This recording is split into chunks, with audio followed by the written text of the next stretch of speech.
اِصال ثواب کا طریقہ کیا ہے؟ دیکھیے ایسے بہت سے ڈفرینٹ اوپینینس آف علماء ہیں. جیسے کچھ یہ کہتے ہیں ان کے اوپر فاتح پڑھ کے اِصال ثواب کرو، 3 کل پڑھ کے اِصال ثواب کرو. اگر ہم کسی بھی حدیث میں فائنڈ کریں گے تو جتنے بھی لاکھوں کے حساب سے رسول صلی اللہ علیہ وسلم کی تعلیمات ہیں ان میں ہمیں کہیں کوئی چیز نہیں ملے گی کہ جہاں پہ رسول صلی اللہ علیہ وسلم نے فرمایا کہ فاتح پڑھ کے کسی کو بخشواؤ، یا 3 کل پڑھ کے کسی کو بخشوا، آیت کرسی پڑھ کے کسی کو بخشوا. ایک ویری سمپل طریقہ رسول صلی اللہ علیہ وسلم نے فرمایا اِصال ثواب کے لیے.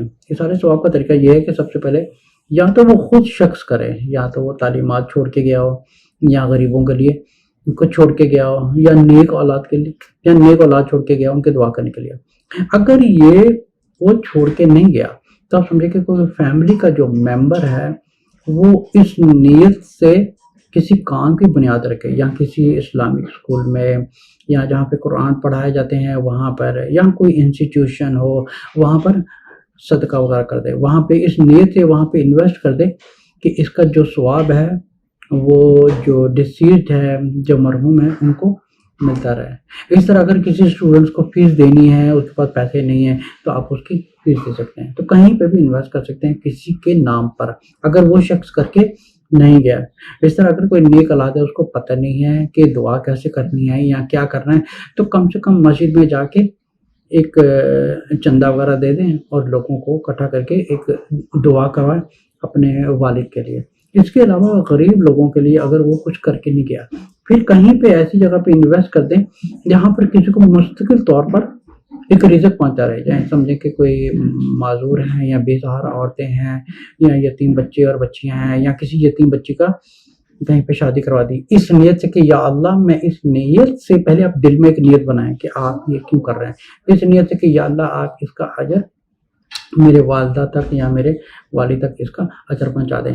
لیکن یہ جو قرآن پڑھے جاتے ہیں، یا سورۃ فاتحہ پڑھی جاتی ہے، یا اس قسم کی جو تعلیمات ہیں، اس سے کوئی کسی کو ثواب نہیں پہنچتا. جو ثواب کا طریقہ ہے رسول صلی اللہ علیہ وسلم بتا دیتے ہیں کہ یہ 3 طریقے ہیں، آپ اس سے کر سکتے ہیں. آپ یہ 3 طریقے کر سکتے ہیں. اب جیسے کسی کو فاتحہ پڑھنے، یا کسی کے پر فاتحہ خوانی کروانی، قرآن خوانی، چلیسواں کروانا، یہ ساری چیزیں بالکل بھی قرآن اور حدیث سے ایگزیکٹلی کہیں پہ ثابت نہیں ہے کہ جہاں رسول صلی اللہ علیہ وسلم نے فرمایا ہو کہ سارے صحابہ اکٹھا ہو کے، ایک صحابہ فوت ہوئے ہیں، اب سارے صحابہ اکٹھا ہو کے قرآن خوانی کروا اس صحابہ کو اِصال ثواب پہنچانے کے لیے.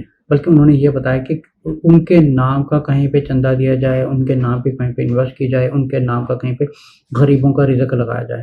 یہ طریقہ ہوتا ہے اِصال ثواب پہنچانے کا. باقی جو سورۃ فاتحہ کروانی، یا قرآن خوانی کروانی، یا گیدرنگ کرانی، یہ 30 سپارے ختم کروانے ہیں، یا اینیورسری منانی، یا چلیسواں منانا، اس کا اسلام سے کوئی تعلق نہیں ہے. اپنے آپ کو بالکل ایک سمپل اور سادہ اسلام بنا کے رکھیں. اس میں بالکل بھی کمپلیکیشن مت پیدا کریں، کیونکہ ایسی ہوتی ہے کہ بہت زیادہ بدعات پھیلتی ہیں. اور ہمارے مسلمان بہنوں بھائیوں میں سب سے بڑا مسئلہ یہ ہے کہ وہ ایک عالم ہے اور اسی کے پیچھے پڑے ہوئے ہیں، لیکن اس کو یہ بھی نہیں پتا ہوگا کہ یہ جو عالم بتا رہا ہے یہ ٹھیک بتا رہا ہے یا نہیں بتا رہا. So we go back to the Quran and the صحیح حدیث and to find the source کہ یہ کہاں سے بات کر رہا ہے. اگر یہ عالم ٹھیک بات کر رہا ہے then you should follow him. اگر نہیں ٹھیک بات کر رہا ہے تو آپ اس کی بات کو ریجیکٹ کرتے ہیں.